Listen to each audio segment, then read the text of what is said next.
Good day mga anak, mga estudyante. Tayo nga po ngayon ay nasa quarter 4 ng week 4 sa Math 7.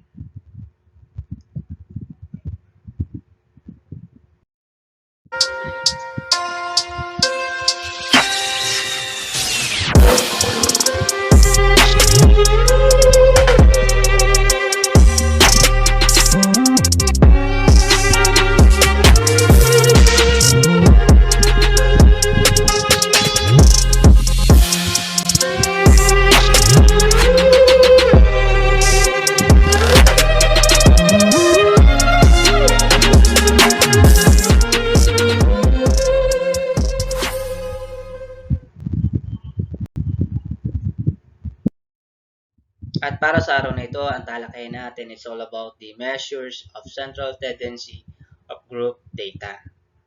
Tara po, simulan na po natin. Sa pag-aaral po ng measures of central tendency ng group data, dapat po na maging familiar po tayo sa mga formula na po itong ating gagamitin. Ito po ay para sa mean, ito po ay para sa median, at ito po naman po ay para sa mode ng group data. Mamaya-maya po ay malalaman nyo po kung ano ang mga gamit po nito at ang mga ibig sabihin po ng mga nakalagay dito. So, for us to know more about the measures of central tendency of group data, let's proceed po. So here now, meron po tayong example, illustrative example. Ang first step na gagawin po natin, given the table here ng birth weights in ounces at may frequency, assume muna po natin na ang midpoints na ito o yung class mark na sinasabi ay hindi pa nakalagay ang mga sagot. Ngayon, bago po tayo mag-proceed po sa proseso ng pag-obtain ng class mark o midpoints, i-define muna natin sa word kung ano ang midpoint. Ang midpoint o class mark ay ang scores in between sa class limits or sa interval na makikita nyo po sa table or sa frequency table tulad po nito. So para sa first interval na ito, meron tayong 136 to 139. Para makuha po ang midpoint po ng dalawang numerong ito o sa pagitan ng numerong ito, ang gagawin lang po natin dyan ay i-add lang na po natin sila. So we have 134 plus 139 divided by 2. Lagi pong divided by 2 yan. Equals 273 divided by 2 and we have 136.5. So that is why si 136.5 ay ang midpoint o class mark na siyang makikita mo na nasa pagitan ng 134 to 139 class limits. Ito po yung first interval na pong ito. Siya po ay tugma dahil ito po ay nasa gitna ng 136 to 139. Para naman po sa susunod na class limit o second interval, ito po naman. So we have 128 and 133. So take natin yung sum ng dalawang numbers at i-divide sa 2. So we have 261 divided by 2 and we have 130.5. So makikita niyo po ito 130.5 at yung 130.5 ay makita sa pagitan ng 128 to 133 kung magbibilang po tayo ng paisa-isa. Ayan po. At ganyan din po sa mga susunod. Ayan po.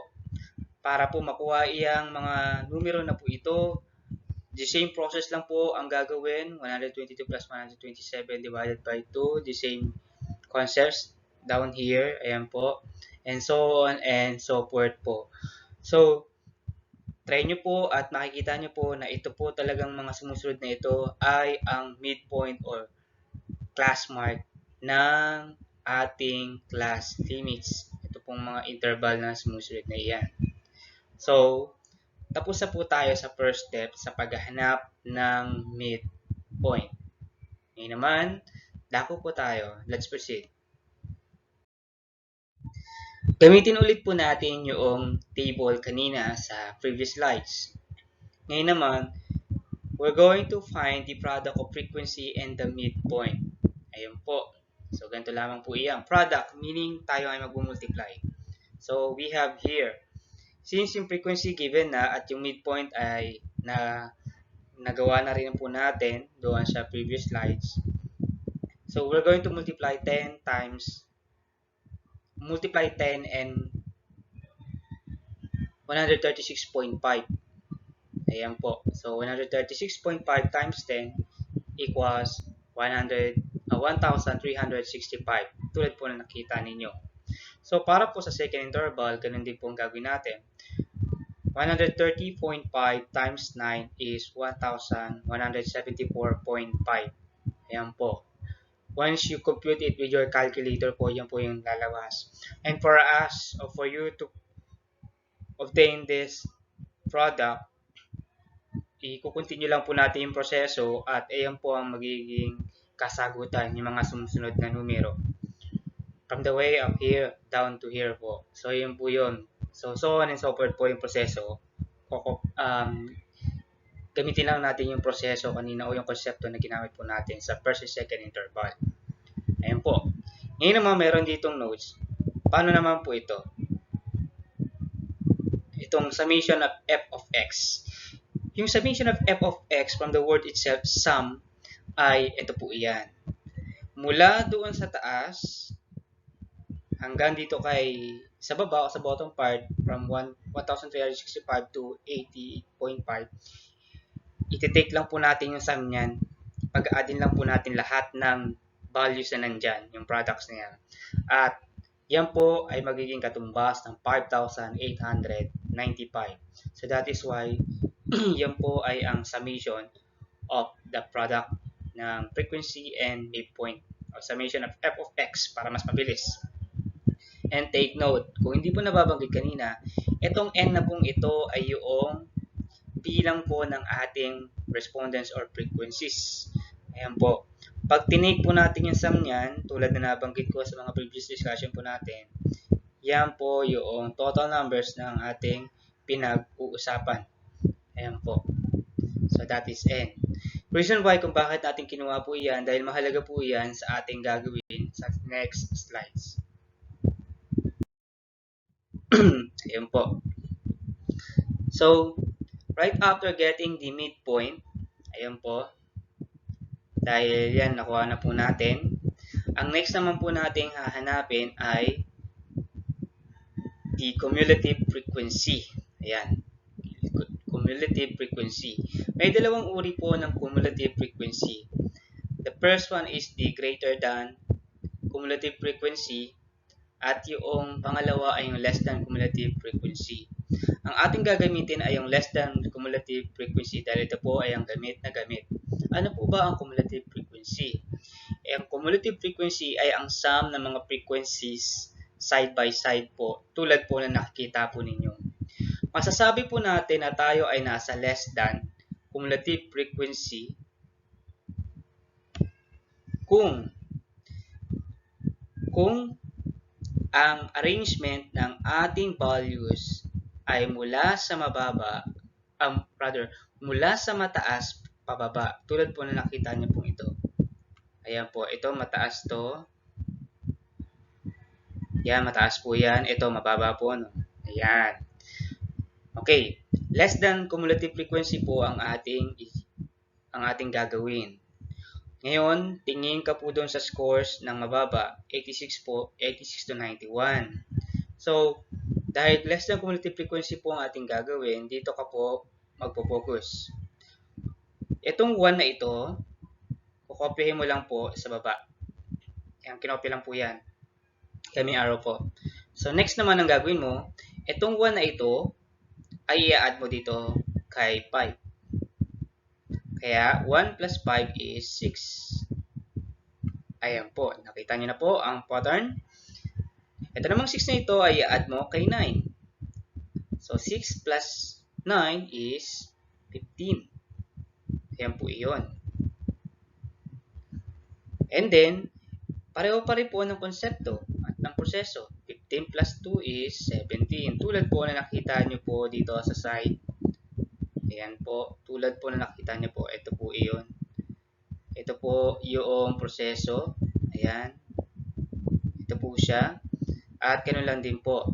Be sure na hindi po kayo magkakamali ng pag-a-add dahil yung nasa pinakatuktok ng less than cumulative frequency na iyan ay katulad lang po ng total number of frequency na ito. Tandaan nyo po, ang less than cumulative frequency ay naka-align po doon sa mababang score na nakita nyo po dito sa ating class limits. Minsan, ang class limits ay nasa taas o yung class limits na ito ay minsan ay nasa taas. Depende po sa pagka-arrange. Pa-reverse naman po sila. Pero tatandaan nyo lamang po, kung sakaling ang class limits na mababa o interval na mababa ay nasa bandang bottom part, doon ka po magsisimula ng less than cumulative frequency mo. At kung sakaling ito naman ay nasa taas, tulad nito, o pagpapalitin natin, dito ka naman po magsisimula. Ayan po, dito ka naman po magsisimula noong pagbibilang. Pababa naman po yun. So, ganun din po yung proseso. Minsan, sa ibang books, may makikita po kayo na nauna yung mababa bago yung mataas. Okay? So, yun po yung ilan sa mga dapat nating tandaan sa pag-compute o sa pagkuha ng cumulative frequency. Tandaan nyo lamang po na ang total number of frequency ay katumbas o pareho mismo nung nasa dulo na sum ng cumulative frequency tulad na nakita nyo po dito. Ayan po. So, proceed po tayo. Meron na po tayong dalawang proseso na nakukuha. Yung midpoint o yung class mark at pangalawa yung cumulative frequency. Dahil ang mga ito ay essentials po para sa pagkuha ng mean median mode ng group data. Proceed po tayo. Ngayon naman, class boundaries naman po tayo. So, gagamitin din po natin ulit yung ating table kanina sa mga previous slides. So, class boundaries. Ano po ba ang class boundaries? Ang class boundaries po ang nagsiset ng limit doon sa mababa at mataas ng ating class limits. Minsan, may mga class limit or mga class boundaries na fix na ibinibigay sa atin. Pwedeng po itong may 0.01 o 0.1, 0.5, 0.25. Pero sa pagkakataong ito, tayo po ay magpipix. Tayo po ay magpipix lamang po sa 0.5. Sa 0.5 po ang ating fix. So, para mas madalian po tayo. Reason why po is, tawag dito, para mas mabilis po nating makita at makuha. Sa class boundaries, may dalawang part po dyan. Ang class boundaries ay binubuo ng lower limit at upper limit tulad na nabanggit po kanina doon sa mga class interval tulad po nito. Ayan po yung aking ito yan. Tulad na nabanggit ko po sa mga previous discussions po natin. Next, ito po. Yung lower limit ay binubuo ng 134, 128, 122, 116, 110, 104, 98, 92, and 86 tulad po na nakita niyo po rito sa kaliwang bahagi. And ang upper limit ay yung mga numero na nakikita niyo po sa kanang bahagi. Ito po, ayan. Yan po yun. So, ito. Paano mag-set ng class boundaries? So, nabanggit na kanina na may 0.5 po tayong gagamitin as fix. So, dako po tayo sa lower limit. Sabi dito, you just add or subtract rather 0.5 doon sa first lower limit. Sabihin natin ito ay ito yung 134. Copy 134 minus 0.5 equals 133.5. Ayan po. So, ibig sabihin, yung first lower limit dito sa first interval o sa first class limit natin ay 133.5. Tulad na nakikita niyo po dito. Ayan. Ayan, 133.5 na po siya. Next. Same process. Ito naman kay 128. 128 minus 0.5 equals 127.5. Tulad po na nakikita niyo po dito. And then, kung nakuha po natin yung concept nito, gagamitin lang natin po ito ng paulit-ulit hanggang sa masatisfy po natin at maging parehas po tayo ng nakuha. Ayan po ang lower class boundary. Ngayon naman, paano naman natin makukuha yung upper class boundary ng upper limit? So, ganito naman po ang gagawin natin. Kung dun sa lower limit at tayo ay nag-subtract, dito naman sa upper limit, tayo ay mag-add. So, we have 139 dito. Kung mapapansin nyo po, ayan, 139, tayo mag-add ng 0.5. So, 139 plus 0.5 equals 139.5. Ayan po. Ayan, makikita nyo po yan. So, ayan. Meron na po tayo. Tulad po nakikita nyo po rito. Ayan, tugma po. Next. Sa next interval naman to, sa class limits, 133 po. Ito, nakita nyo. Mag-add naman po tayo ng 0.5. So, we have 133 plus 0.5 equal to 133.5. Tulad po ng numbers o ng values na nakita nyo po rito. So, yun po. So, that is why, ayan, meron na po tayong mga lower and upper class boundaries po. Gamitin lamang po natin yung same concepts at proseso po na ito mula sa lower limit hanggang doon sa upper limit. Sa lower limit, magsasubtract ka. Sa upper limit, mag-add ka naman po. So, ito po yung proseso ng paglalagay ng class boundaries. Ayan po. Dito sa ating class limits po. Next naman, ito po. Okay, so ganito. Kanina, natalakay po natin at nalaman po natin yung proseso ng pagkuha ng class boundaries. So, ang class boundaries ay binubuo ng lower and upper class boundary. Ngayon naman, kukuhain naman natin yung lower boundary. Ayan po. Yung lower boundary ay yung unang numero na nakita niyo po. Ayan. Ayan yung lower boundary.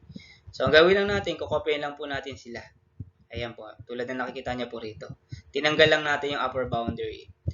Yung class boundaries po kasing ito ay mahalaga po ito mamaya sa ating talakayan o sa mga susunod pang mga slides dahil ipinapakita lang natin sa atin ito kung hanggang saan lamang yung values ng ating mga susubukang hanapin tulad ng mean, median, and mode kung hanggang saan lamang sila o nag-satisfy po sila sa mga pagitang scores.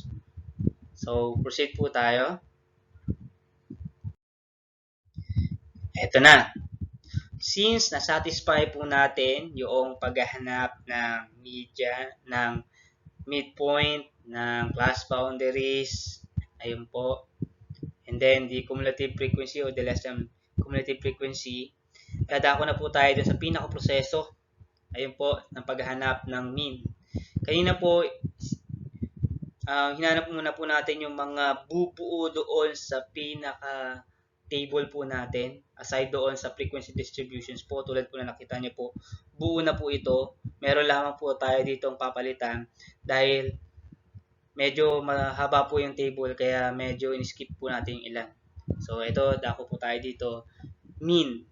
Okay, summation of f of x o yung product po o yung sum ng product ng frequency at midpoint.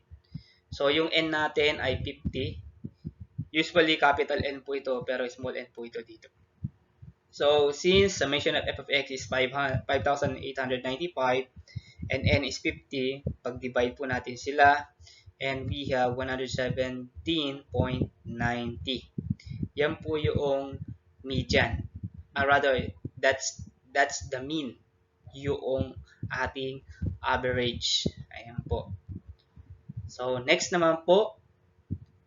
Next to mean is the median. Ayan po. Maging familiar po tayo sa konsepto at sa paggamit po ng formulang po ito. Kung mapapansin niyo po sa table na ito, may tinanggal po ako dahil medyo masyadong mahaba po ito, yung lapad ng ating table. So that is why, ang makikita niyo lamang po sa table na ito, we have the class interval o the class limits, the frequency, ayan, the less than cumulative frequency, and the lower boundary na natalakay po natin kanina, kinopy lang po natin. Ngayon, una, sa paghahanap ng median, dapat malaman mo kung nasaan ang median class. Paano mo malalaman ang median class? Ito po ang first step para malaman ang iyong median class. Okay, take natin itong step na ito. Take two considerations. N divided by 2, ang n po natin ay 50, so that is why 50 divided by 2 is 25. Ayan po. Natapos natin itong first step sa median. Ayan po. Yung kinuha natin yung half ng ating frequency o yung total sum of frequency 50 divided by 2 is 25. Ngayon, yung 25 hahanapin po natin dito sa less than cumulative frequencies. Hahanapin po natin dyan. Okay? So, ganito po ang mangyayari. Dapat hindi mababa kay 25 yung numerong makukuha po natin. Okay. Tingnan nyo po ito. Wala po tayong 25 na nakikita. Si 25 ay nasa pagitan ni 31 at ni 23. So, ibig sabihin, nasa gitna siya. Ang gagawin po natin ay kukuhain po natin yung mas mataas kay 23. And that is the 31. Kaya si 31 po ang ating magiging palatandaan para sa tinasabing o sa ating lalagyan marker na median class. Okay, so, ayun po. Dahil hindi pwede si 23 dahil mas mababa siya. Kaya yung mas malapit na mataas sa kanya is 31. At ito po ay yung tinatawag nating median class. Ayun po. Ito yung step 2. Ayan po. Next naman. Ito. Paano mo malalaman ang iyong lower boundary? Okay. Since namarkahan mo na ang iyong median class, kung saan ka nag-marker, ayan po, yung linyang ito, yung isang row na ito, at kung saan natapat yung linya doon sa lower boundary, iyon po ang iyong lower boundary. Tulad ng 121.5. Yan po ang lower boundary po natin. Next naman ay ito. Okay, so we have third step na po. Ayan, nakuha na po natin yung ating lower boundary. Nasa marker po ng median class. Next is yung less than cumulative frequency. Ito po ang ginagawa dyan.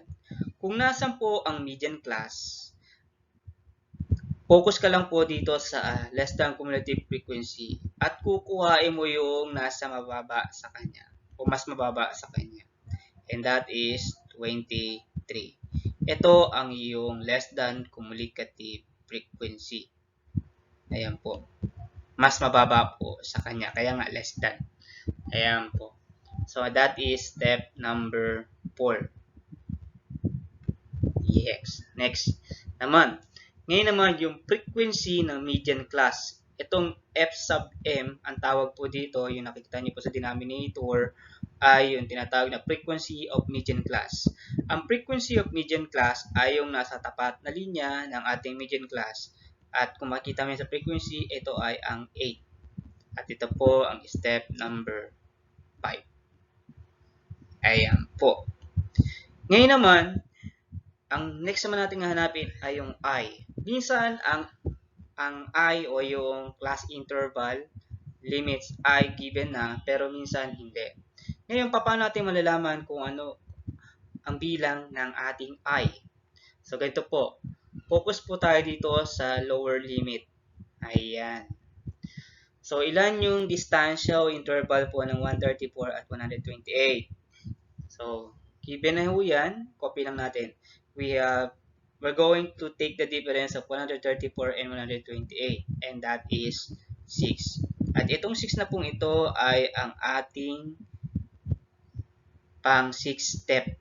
At ito ay yung ating interval. Tulad po ng konseptong na ating pinag-aralan sa mga previous discussions po natin. So yun po, that is the TI o the interval.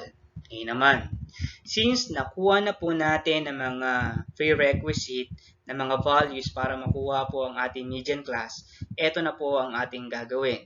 I-apply na po natin ang formula na ito at isa-substitute po natin ang mga given values.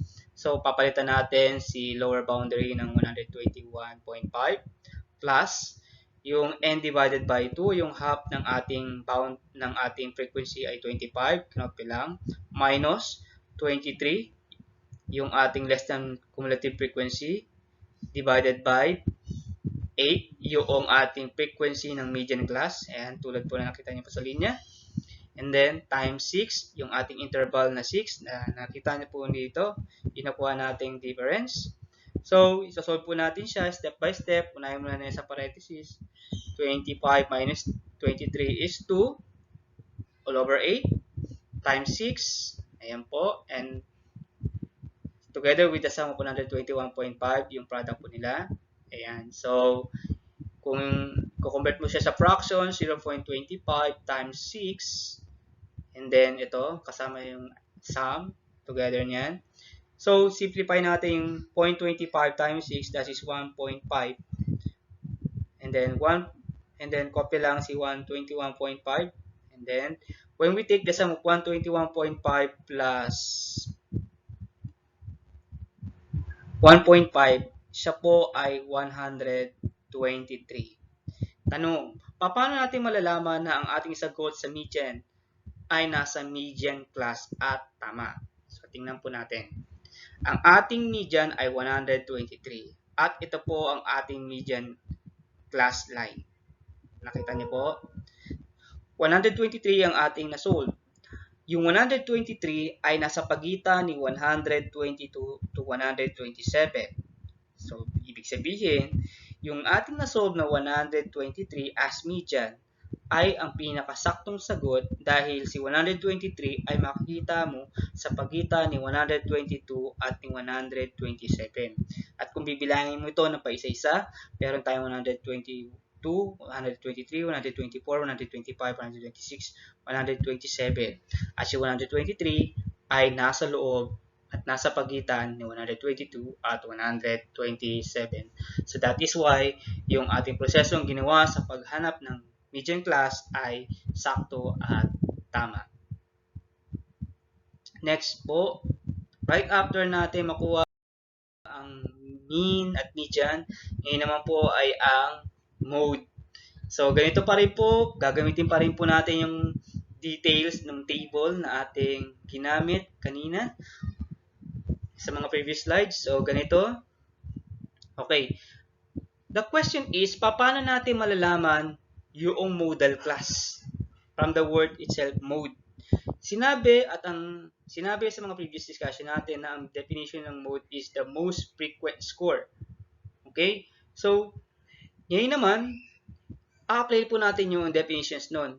Sabihin natin na most frequent score or the most frequent score, pinakamataas na numero na may pinakamataas na bilang na numero.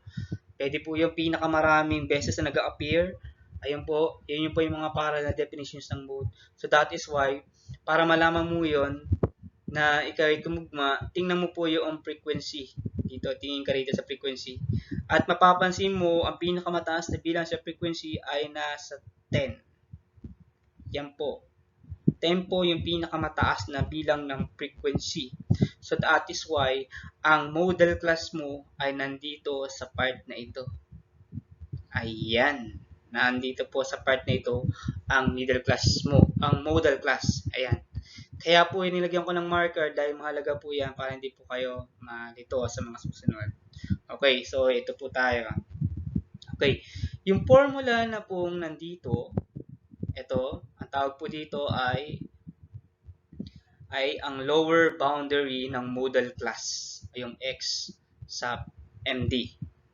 Yung D sub 1 at D sub 2 ay tinatawag na difference ng modal class. Okay, so ito po siya. Okay. Meron po itong dalawang part. Ayan. Okay, so ganito po. Yung nasa modal class ay may dalawang bahagi. Isang difference 1 at difference 2. Okay. So, minsan, yung modal class ay nasa gitna, minsan nasa dulo, sa baba at sa taas. Pero sa pagkakataong po ito, yung ating modal class ay nasa dulo. Ngayon, magkakaroon po tayo ng konting pagpapaliwanag po rito. Dahil, ito, paano mo makukuha ang difference ng modal class nang wala namang numero sa taas ni 10? Ayun. So, difference, mean to say tayo po ay nasa subtractions. So, 10 minus 0 to. Dahil wala namang numero dun sa taas ni 10. So, 0 na lang. Ngayon naman, sa baba ni 10, may numero na 9. So, that is why sa second difference, meron tayong 10 minus 9. Tulad po na nakita niyo po rito. Yung ating difference 1 ay 10 minus 0. Dahil walang numero sa taas.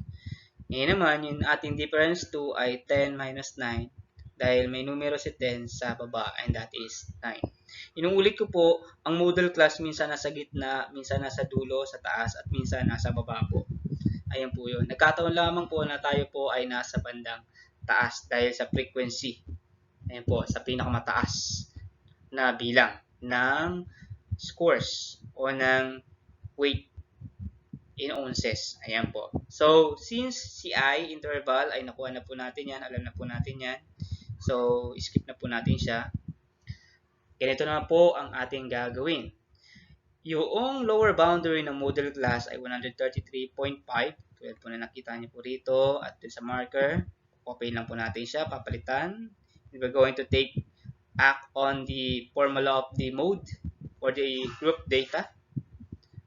Plus, yung sa parenthesis, yung difference 1 ay 10. Tulad po na nakita niyo po dito, 10 divided by difference 1 plus difference 2.